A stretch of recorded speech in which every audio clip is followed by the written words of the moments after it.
Good afternoon. This often is a difficult slot just after lunch, but we're going to excite you a little bit by challenging you about issues relating to franchise agreements. And I'm sure you all think that legal subjects are dry. Well, I hope to bring a bit of life to this, and we have on our panel from the firm of Nasith Desai, the founder of the firm, right, and his senior colleague. The law firm that Nasith represents operates around the globe and is one of the most experienced Indian law firms and indeed international law firms in this area of franchising and tax. And so I think we'll be very well served, very well served. So let's get started, and I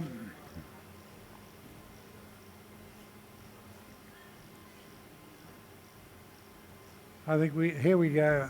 I think I start with a fairly contentious saying, and this is not to in any way denigrate our law firm, but to understand very clearly that franchising is not a legal process, right?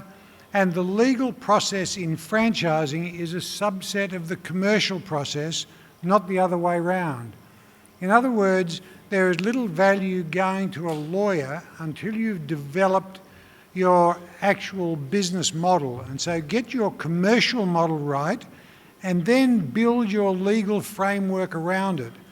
And as we'll discuss, and we'll talk about today, and we'll have questions a little later, this is all about building a robust business model, and then the legal framework will protect not only your intellectual property, but the way in which you conduct business on an ongoing basis. And so we were asked to address a few situations here, and the first of those, I'm not sure if this is actually working, so if we could go on to the next slide. And the next slide, that's it. Interest, values and needs of the parties in a franchise dispute. I think that before we leap into this question of let's litigate with a franchise owner, let's ask the question, how did we get here? How did you get into a dispute with your franchise owner? And what sort of lessons can you learn from it?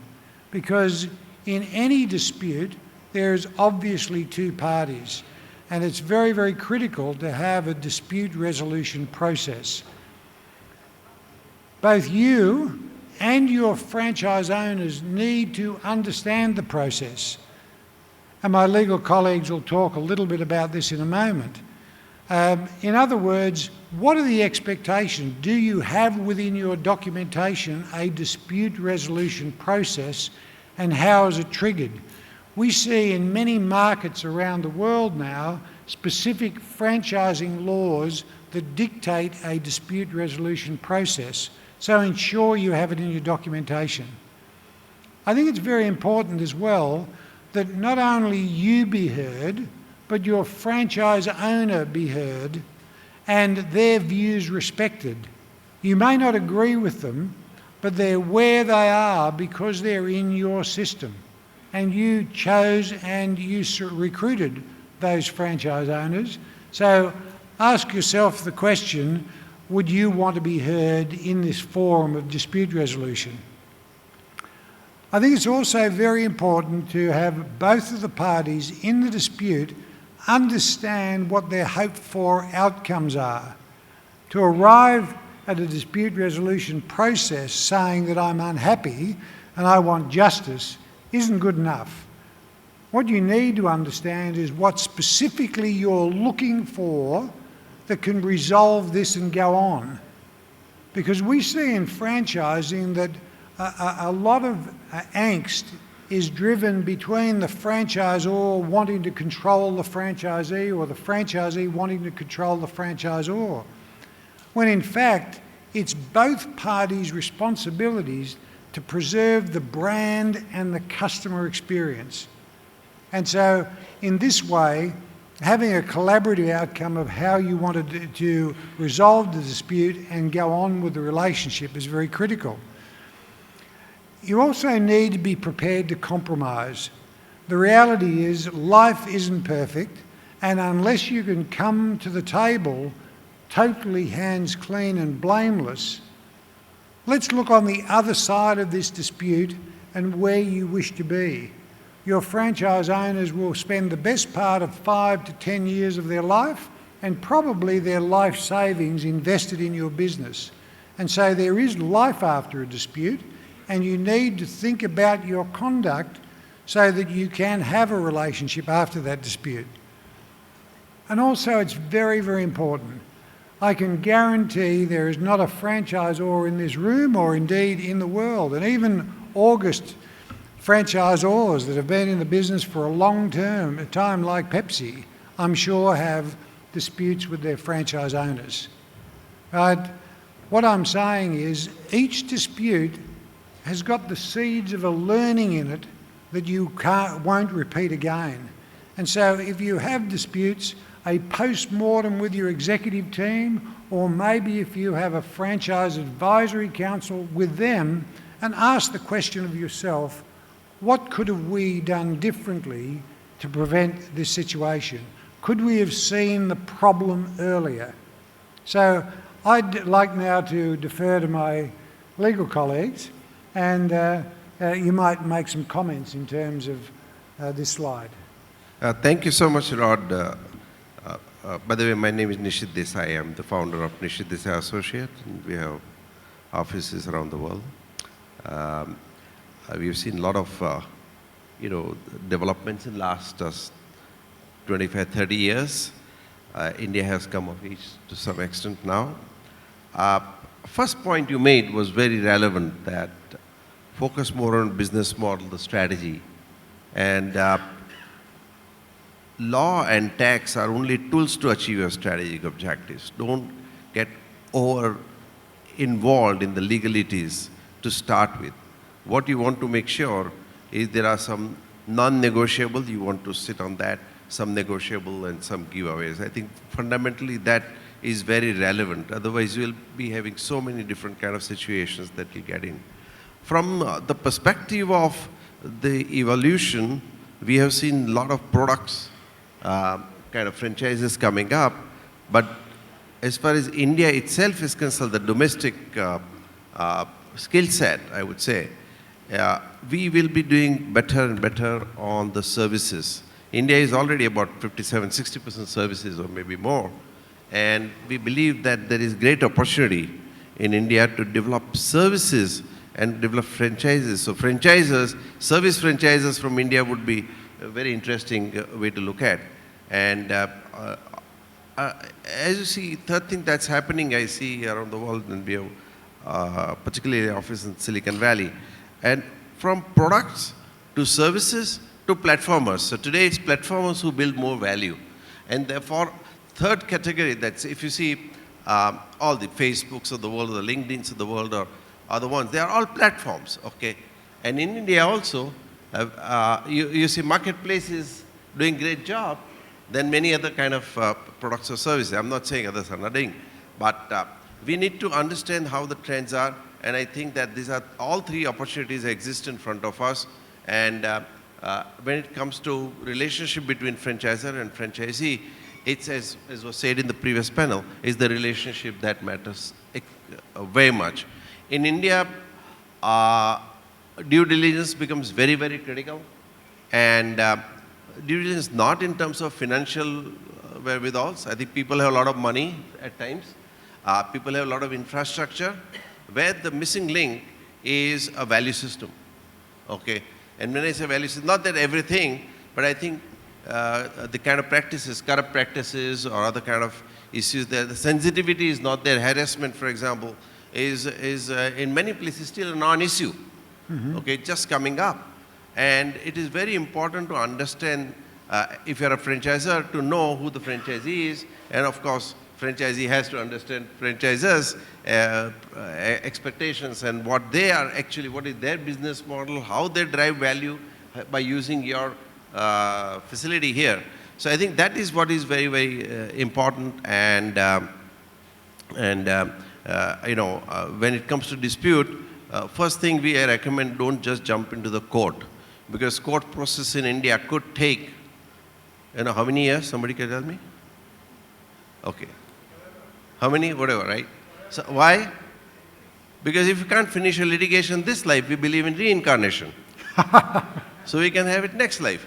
So I think litigation, of course, now there is some change happening and visible change that's happening, but it's very important to avoid going to the court as much as possible.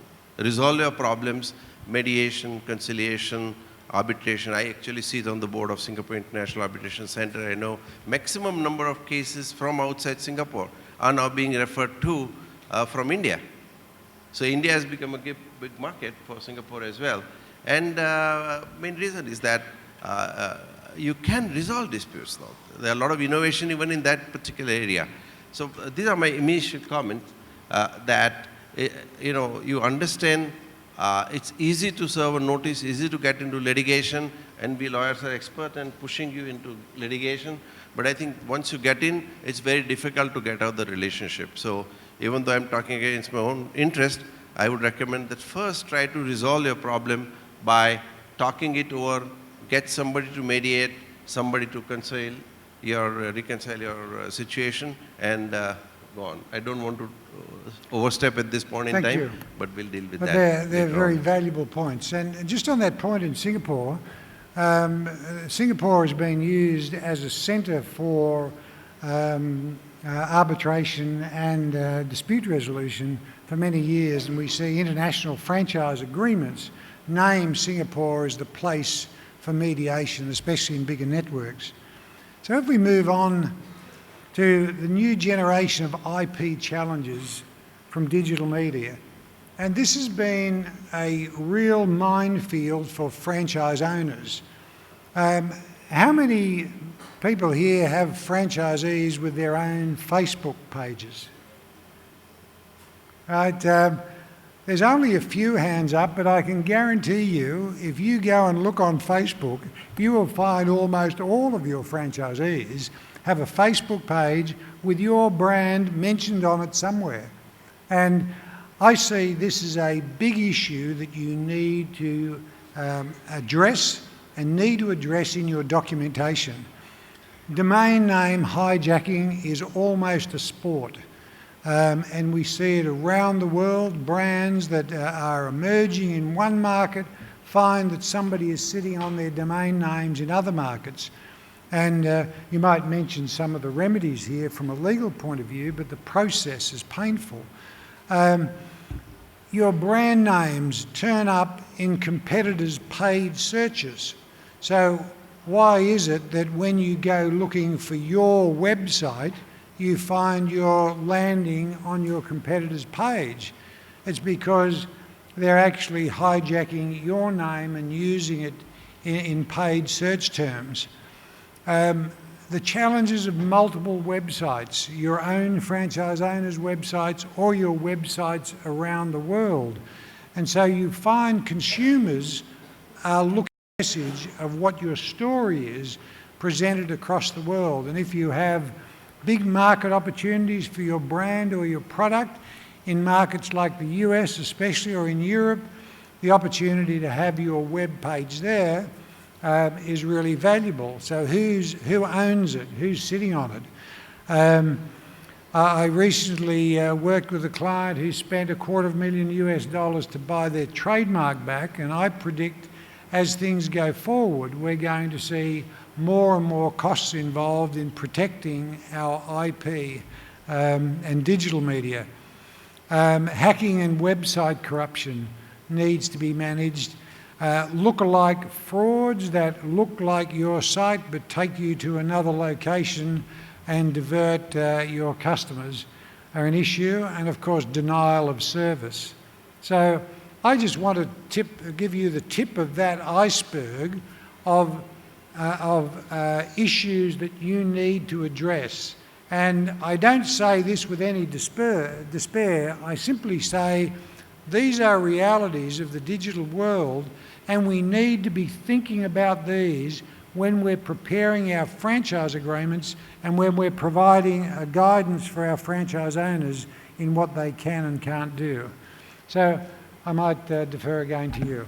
Yeah, I think all of us know today that I think digital media is extremely powerful medium, and no longer you protest on the streets. I think you protest actually on the digital media, and reputational risk, I think, is at stake every single morning. I think CEO or chairman or everybody is more worried about what will appear on the front page of newspapers today than acquiring one more customer, and it's become very tricky situation. So even as lawyers, our role has become more of managing that reputational risk. Even every press note, anything you say, often needs to be run through a lawyer. And because you don't know how you get trapped and how you can be interpreted. 17-second video in Egypt changed the whole destiny of the country. And that's one of the things. Maybe Anand, he's my colleague and leads a franchise practice out of Delhi office, may have a few words to say. Thank you.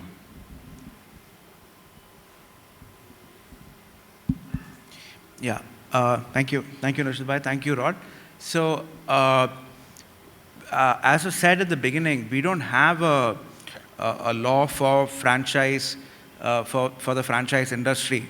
But if you look at indicators for ease of doing business in India or ease of doing business anywhere, as articulated by the World Bank, enforceability of contracts is one of them. And I think fundamentally what you look for is enforceability of contracts in relation to franchisor, franchisee. And the second thing is, of course, intellectual property rights. Protection of intellectual property rights is something which is seen as being linked to the rule of law. And so it is very important that parties preserve their intellectual property rights. Whereas in India, we believe culturally and historically, we've had this belief that everything belongs to everyone. So if you take the myths, the mythologies and all of that, everyone has an interpretation of it. Even the samosa, there is an interpretation of samosa in the north. There's a different version in Bombay. Chaat is like that. So we have not, we don't associate intellectual property right with commercial aspects, but over a period of time, I think we have grown to live with it, respect it, and also enforce it. So our courts have been very receptive to this. And issues that we have faced, I'd just like to touch upon a couple of issues which Rod had mentioned. One is regulatory risk. Today we don't have that much litigation between a franchisor and a franchisee. But what we do have are issues of compliance either under competition law or indirect taxes. These tend to be tricky areas where some regulator or an enforcement agency will try to fasten liability on, say, the franchisor because, for various reasons, it is easier to target a franchisor rather than go behind individual franchisees. So there are various circumstances where franchisors should be aware of their rights and their obligations and how they are to be protected. Yeah, I think that's very true, that often the relationships get spoiled because of the regulatory agencies and the tax department, particularly on tax. All of you know that most of the foreign companies, 70% of the major companies, they are all into litigation. Mm-hmm. And regulations are written in slightly, unfriendly way or not a very clear way. So what happens? Franchisor will understand his responsibility one way, and the franchisor will understand this different way. And then problems come up because who is responsible and what's happening, and this is not my control. So I think we just need to be very careful as to how, but one needs to be on the top of what's happening every morning. I think in India changes every morning these days, So over to you. Right. It reinforces again the importance of being clear in what you want to achieve in terms of the management of your IP, and then get the advice once you've developed your strategy of what you want to do. And if you think good advice is expensive, just think about how costly bad advice is.